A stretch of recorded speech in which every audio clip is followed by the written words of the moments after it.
வணக்கம். 8th old Tamil book. G U. Pope. தமிழன்னைக்கு தொண்டாற்றிய சான்றோரில் தமிழை தாய்மொழியாக கொள்ளாத சான்றோர்களும் குறிக்கத்தக்க இடம் பெற்றுள்ளனர். ஐரோப்பியர் வருகையைத் தொடர்ந்து தமிழகத்தில் குடிபெயர்ந்து சமய பணியோடு தமிழ் பணியையும் தங்கள் தலைமை பணியாய் கொண்டு தொண்டாற்றிய பெருமக்கள் பலர். அவருள் தாய்மொழியால் ஈர்க்கப்பட்டு தமிழாய் மலர்ந்து மனம் பரப்பி என்றும் தமிழுலகில் அழியா புகழ் பெற்றுள்ள சான்றோர் தவ திரு ஜி.யு. போப் ஆவர். பிறப்பும் இளமையும்.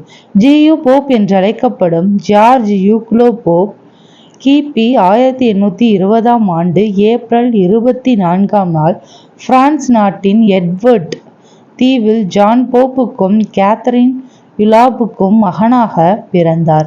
போப்பின் பெற்றோர் சிறந்த கல்வியாளர்களாகவும் சமயப்பற்று மிக்கவர்களாகவும் விளங்கினர்.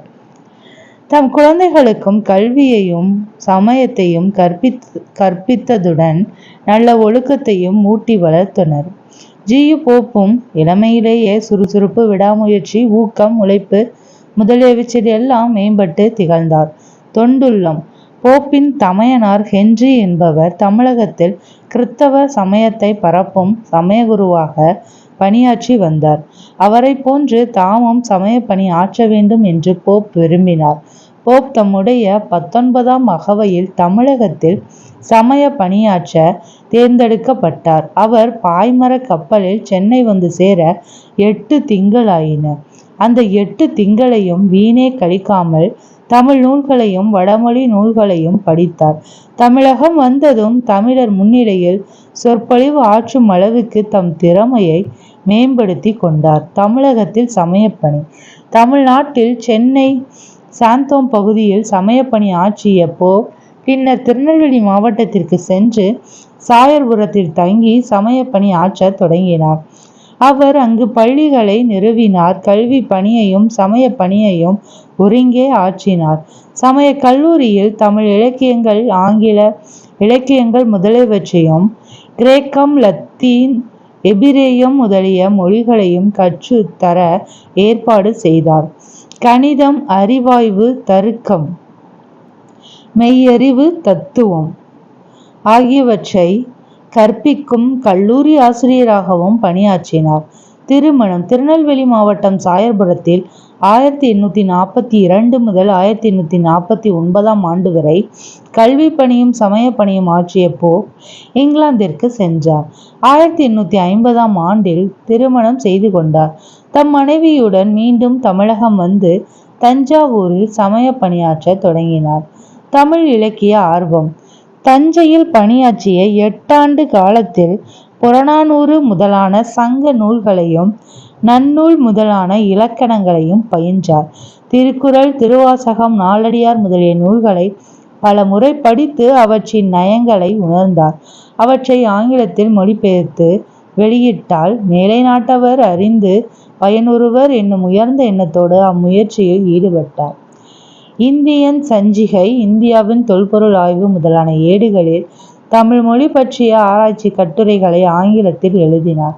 அக்கட்டுரைகளில் புறநானூற்று பாடல்களும் புறப்பொருள் வெண்பாமாலை திணை விளக்கங்களும் தமிழ் புலவர் வரலாறும் இடம்பெற்றிருந்தன.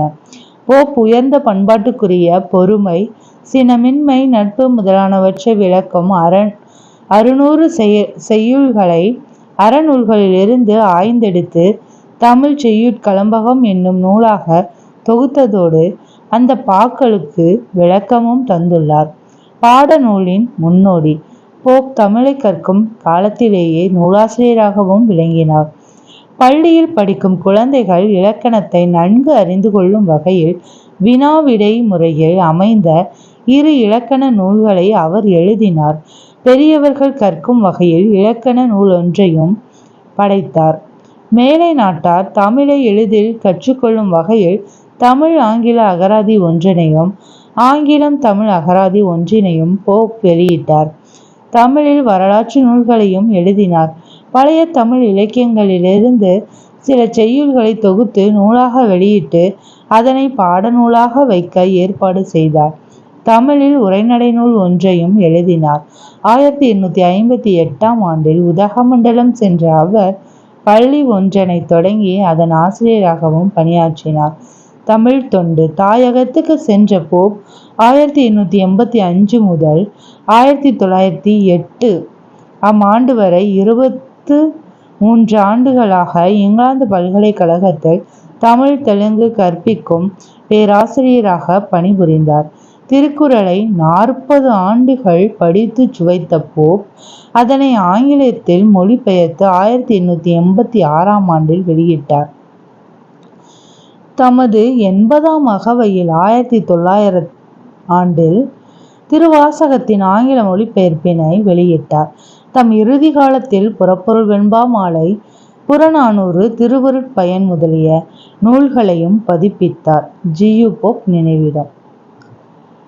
தமிழின் பெருமையை தரணி முழுவதும் பரப்பிய போப் 1908 ஆண்டு பிப்ரவரி திங்கள் 11ஆம் நாள் தம் இன்னுயிரை நீத்தார். அவர் தம் கல்லறையில் இங்கே ஒரு தமிழ் மாணவன் உறங்கிக் கொண்டிருக்கிறான் என எழுத வேண்டுமென்று தமது இறுதி முறியில் உயில் எழுதி வைத்தார். ஆங்கில மொழியினை அன்னை மொழியாக கொண்ட போப் தமிழ் மாணவன் என்று தம்மை அறிவித்து கொண்டமை தமிழ் மாட்சியே. தமிழின் மாண்பை தமிழரும் உணரச் செய்த போப் அல்லரோ இறந்தும் இரவாது வாழும் தமிழ் மாணவர். அவர் தமிழ் உள்ளங்களில் எல்லாம் இன்றும் வாழ்கின்றார், என்றும் வாழ்வார். செந்தமிழ் செம்மல் டாக்டர் ஜி.யு. போப் 1839 ஆண்டில் தென்னிந்தியாவுக்கு வந்தார். சென்னையை அடைந்த போப் சாந்தோம் என்னும் இடத்தில் முதலாக தமிழ் உரையை படித்து சொற்பொழிவாற்றினார். ஆங்கிலேயரான அவரின் தமிழ் உரை கூடியிருந்த தமிழர்களுக்கு பெரு வியப்பளித்தது. தமிழ் மொழியை பயில தொடங்கிய சிறிது காலத்திலேயே ஐரோப்பியரும் படித்து பயன்பெற வேண்டும் என்ற எண்ணத்தில் தமிழ் நூல்களை ஆங்கிலத்தில் மொழிபெயர்த்ததாக குறிப்பிட்டுள்ளார்.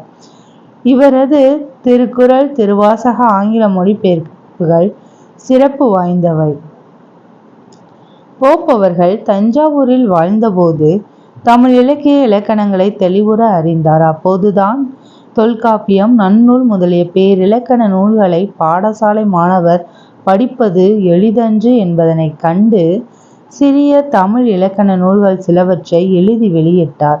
ஐரோப்பியர் தமிழ் மொழியை கற்றுக்கொள்வதற்குரிய நூல் ஒன்றை, தமிழ் ஹேண்ட்புக், எழுதினார். ஆங்கில மொழியில் எழுத பெற்றிருந்த தமிழ்நாட்டு வரலாற்றை தமிழில் எழுதி பதிப்பித்தார். பள்ளிக்கூடங்களில் பயிலும் மாணவர்கள் தாய்மொழி வழியாகவே அனைத்து துறை கல்வியையும் பெறுதலே முறையானதென்றும் அத்தகைய கல்வியே பயனளிக்கும் என்றும் போப் கருதினார். 70 ஆண்டுகள் தமிழோடு வாழ்ந்திருந்து தமிழுக்கு நலம் அருளிய பெரியார் ஜி.யு. போப் ஆவர். நன்றி.